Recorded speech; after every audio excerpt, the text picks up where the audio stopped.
I got you now, SpongeBob. No! Yes, you read the title correctly. We are getting it all wrong.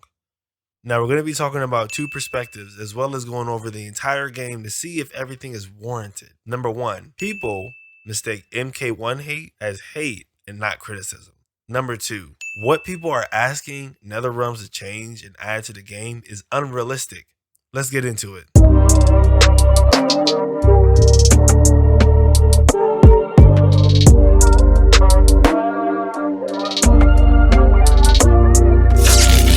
So before I get into the video, I do have a special announcement going into the next month. So stick around for that, and I promise you it'll be worth the wait. Alright, so first off, I do want to say I appreciate you guys for the 200 subs, man. I appreciate all of the support and all the love that I've been getting so far. It is greatly appreciated, and I never want you guys to feel like it's not. Man, it's been fun. Everything we've been doing so far with the tutorial videos, the gameplay, and everything like that. I still got a lot more stuff coming. I have a 200 subscriber video coming, so I hope you guys will appreciate that. I don't want to tell you what it is. I don't want to spoil it. I'm working on it right now, so it's taking some time. It's in the editing stage. I will be posting that soon. But let's get straight to the video. So again, number one, we're talking about people mistaking all of the hate as hate and not criticism, right? Everything that we're talking about as far as the game and the gameplay and the cameos and all of that stuff is just criticism on what we can do to enjoy the game. If you really break it down and you really think about what everybody is saying and why they're complaining, there's a lot of MK1 diehard fans that refuse to go play Street Fighter or refuse to go play other games that are like, no, I'm not gonna go play other games. I'm gonna play this game, and I just want you guys to make it better.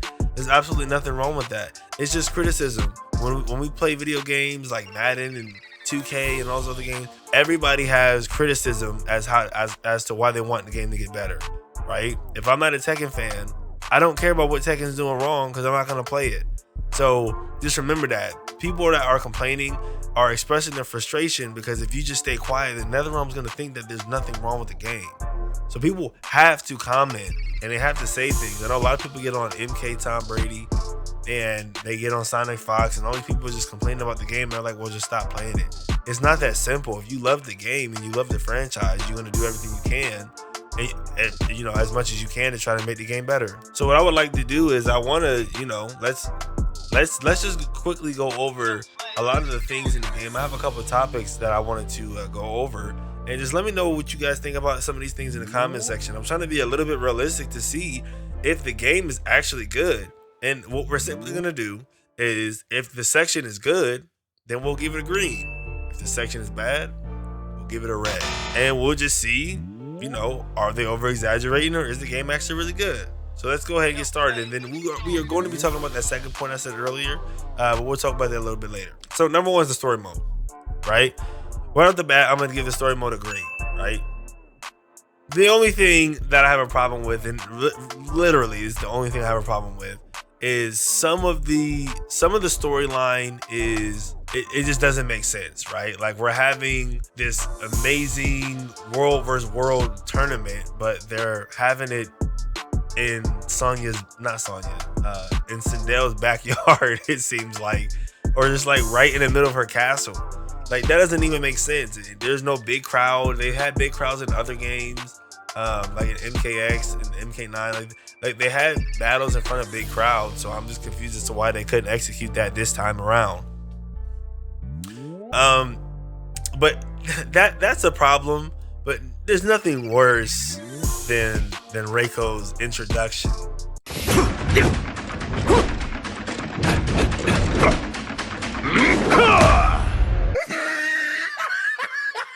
Like what was that? Like what is that? And why would they think that that's okay to put?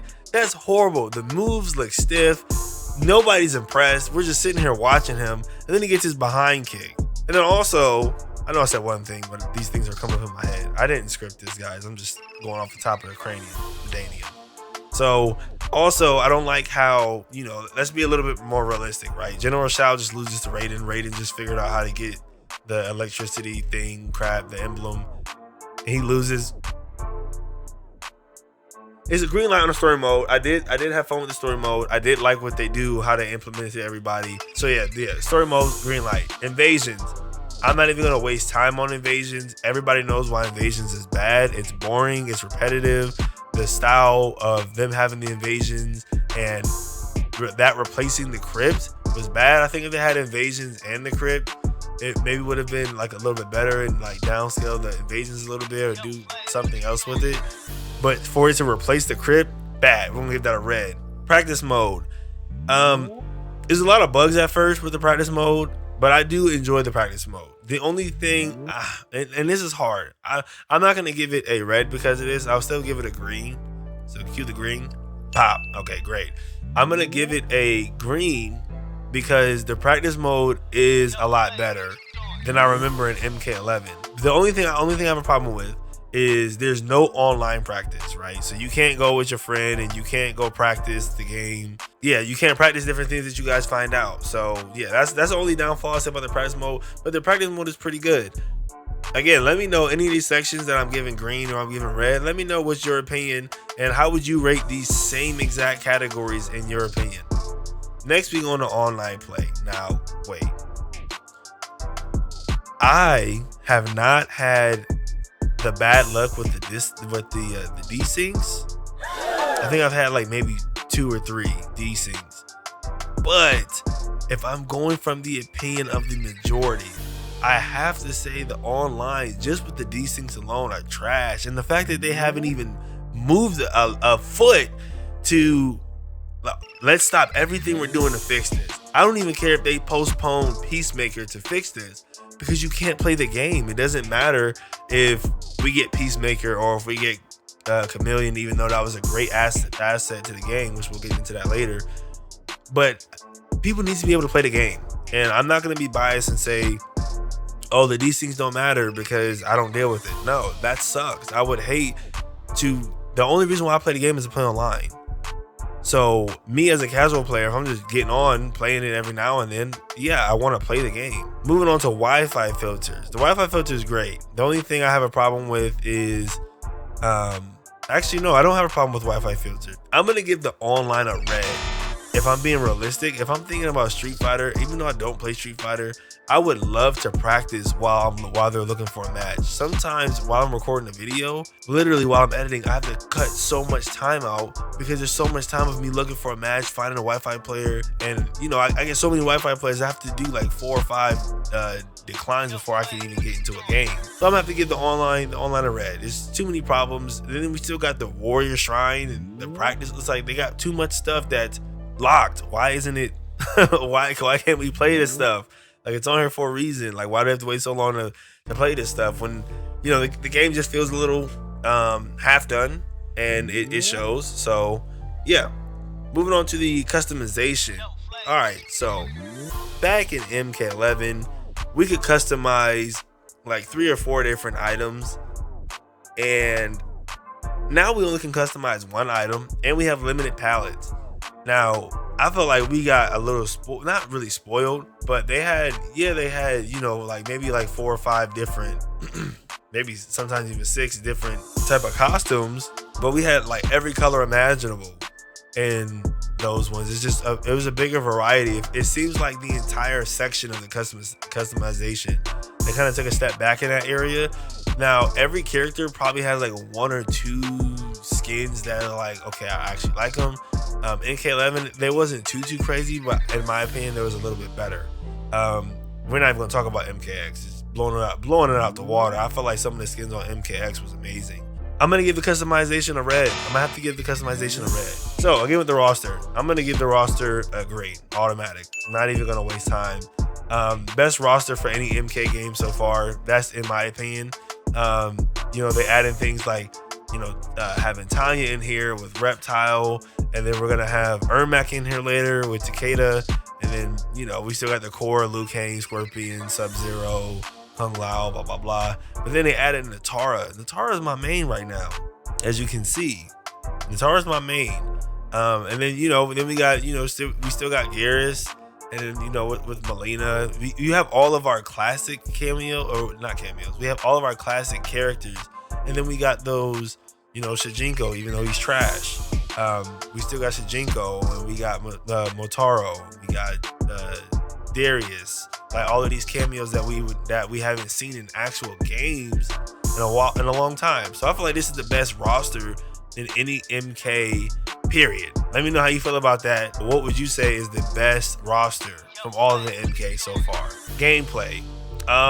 The best part of this game is the gameplay, so I'm gonna give it a green.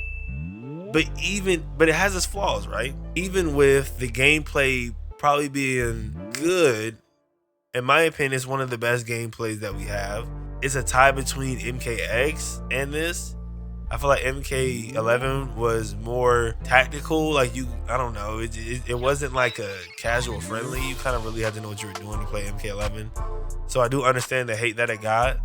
But as far as the gameplay, the only reason why I have a problem with some of the gameplay is because it's a little brain dead in the storm cell. So you got low move in the storm cell, and then cameo keep you safe in the Goro or Kano, and then you have things like low hat, and then you got Omni Man to where it's low hat, jump up, do a overhead cross move or across the map full screen overhead move with the low hat. I do feel like there's things that are busted, but I'm not gonna lie, the game is fun to play. I'm not gonna lie, the game has flaws. I thought MKX had flaws. I know MK11 had flaws. I thought MK9 had flaws. I played all of these games. I feel like MK1 kind of has the best gameplay. It's fun. It's just you get those players that do crack stuff, a lot of down poking moves. The game just feels a little bit unbalanced, a little bit, because you have what's his name, Quan Chi. Quan Chi has a move. No, not Quan Chi. Omni Man. Omni Man has a move to where he got 2 mid moves and it's a launcher. Why couldn't we give that to Scorpion? Then you got Chameleon, who literally has all of these different moves. She's copying people. Shijinko has the same thing, but all of his moves are negative. And he's just useless. There's literally like the vast majority of people that Shijinko copies, the moves are just useless. Shijinko against General Shao, he does the little low projectile move that he has, then he has a little uppercut move. They're both slow. You can't combo into them. It sucks. Like there's just certain characters you can't use. You literally just cannot use him. And like, let's say, okay, you can make it work. I'm not saying you can't win with them, but you're talking about using Shijinko over Chameleon, over Serena, over Kung Lao, over Taro, over Scorpion, over Striker. No, you're not using him. But if they gave him the properties as Chameleon, or I feel like, even with his grab, right? If Shijinko is the only cameo to where you can combo after his forward grab, that would make him even better, right? So it's just different things with the gameplay. A lot of bugs, people going invisible. I get all of that. I'm still gonna give the gameplay a green because I think the game is still fun to play. It can be frustrating with people picking overpowered teams and just having overpowered players, but you're gonna have that in every fighting game. There's gonna be things that's unfair, things that are fair. It is the way it is. I really don't care about that. Now, on to our second point about people wanting things that are just completely unfair, right? I feel like, and I feel like I heard MK Tom Brady say this, right? People want things that are in the game that are just completely unfair for other characters or for their character, but then they want everything that's unfair for other characters to be taken out. That doesn't make sense, right? So it's like you'll play somebody that has a Kenshi and they'll want Kenshi's move to be taken out, but then they're asking for Sub-Zero's ice clone to last 3 times as long, or for him to, for it to be safe. And it's like, I understand. Why can't we have both? It's a little unrealistic to, want certain players to be buffed with huge damage, but then we gotta nerf everybody else. You only just want things that are in your area that you necessarily want to get buffed up, but then you want to take other things away from other characters. Like, I do understand the whole Cyrax thing of getting it bumped out and not them nerfing that, so you can't just keep using it because it's like crazy amount of chip. But then you have other characters that still play with Raiden, like they still do the same thing.